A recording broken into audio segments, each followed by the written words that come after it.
Hello, this is Michael, atheist and alcoholic.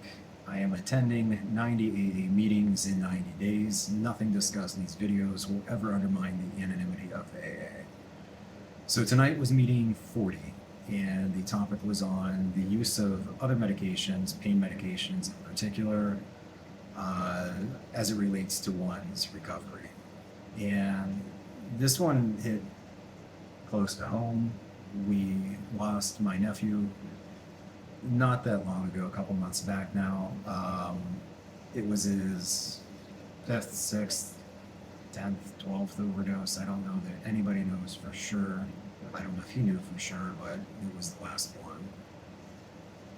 And it's fucked up how we're all wired so differently. I had a bone marrow transplant in 2005. I'm completely fine now. But during the course of it, you're hospitalized for about 3.5 weeks for it, and they would come in every day, ask if I'm in any pain.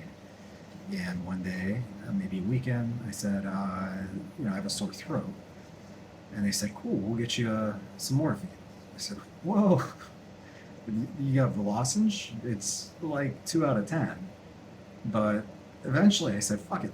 I am in my mid-20s at the time, and I'm not in related pain, but I feel terrible, and I'm sure the morphine's gonna make me feel awesome. And I was right. It did. I remember one time the doctor came in and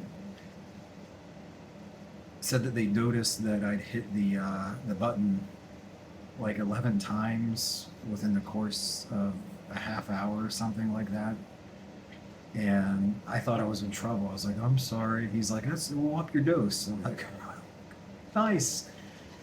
So after the bone marrow transplant, they just kept throwing pain medication at me for like a couple months, and I wasn't in pain. And when I ran out, eventually, that was just kind of that.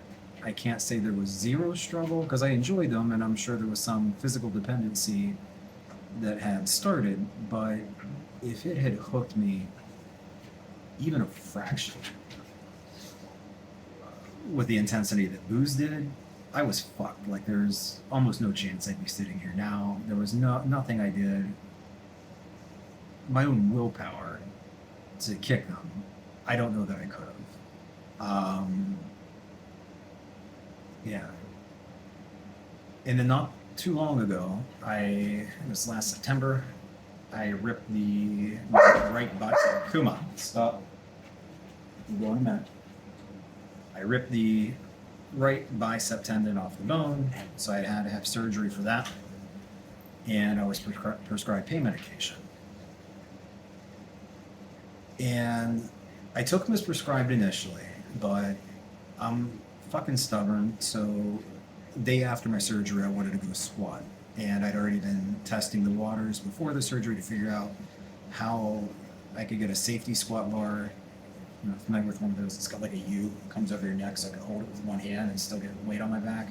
How I could kind of load that one-armed, that waist height, and load plates one-handed. So I go into the gym the day after my surgery, taking the pain medication as prescribed, and nothing hurt. Like, I'm 43, I'm a fucking idiot, so at least when I'm first getting warmed up lifting, things hurt. So I was like, okay, this isn't good. Like, I'm gonna fuck something else up. I'm not feeling things that should hurt.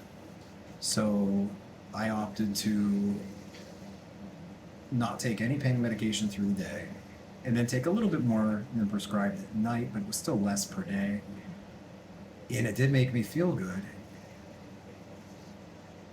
And I do worry that if my sobriety weren't in a better place, I think I was fine with the pain medications, but it altered my consciousness just enough that I started thinking about drinking in a way that was probably not good. And again, my sobriety was in a good place, so when they asked me if I wanted a refill, I said, no, thank you.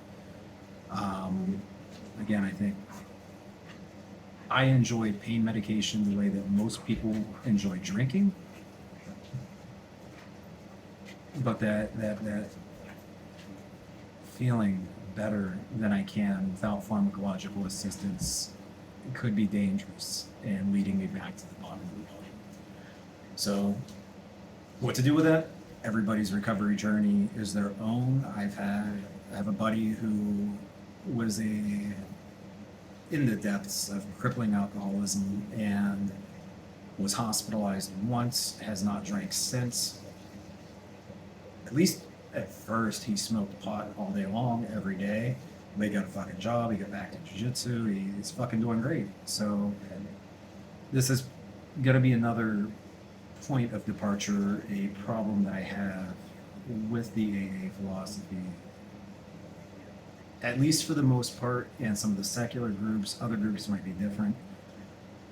But a lot of the groups, and it's not everybody in the meetings, but a lot of them, the majority seem to take issue with anybody taking anything, even if it's prescribed, even if they have a fucking psychiatric disorder that they need that medication for, it's frowned upon. And I think that's fucking dangerous. Again, it's not everybody, but there's a lot of people with that frame of mind. And I definitely take issue with that. So the dogs have been waiting patiently. I got them geared up, ready to go for a walk. So that's why Kumo was yelling at me. You guys ready to go for a walk? Sure, say on. You guys ready to go for a walk? You ready? Okay. That's all I have for tonight, guys. Thank you very much, and I will see you here again tomorrow.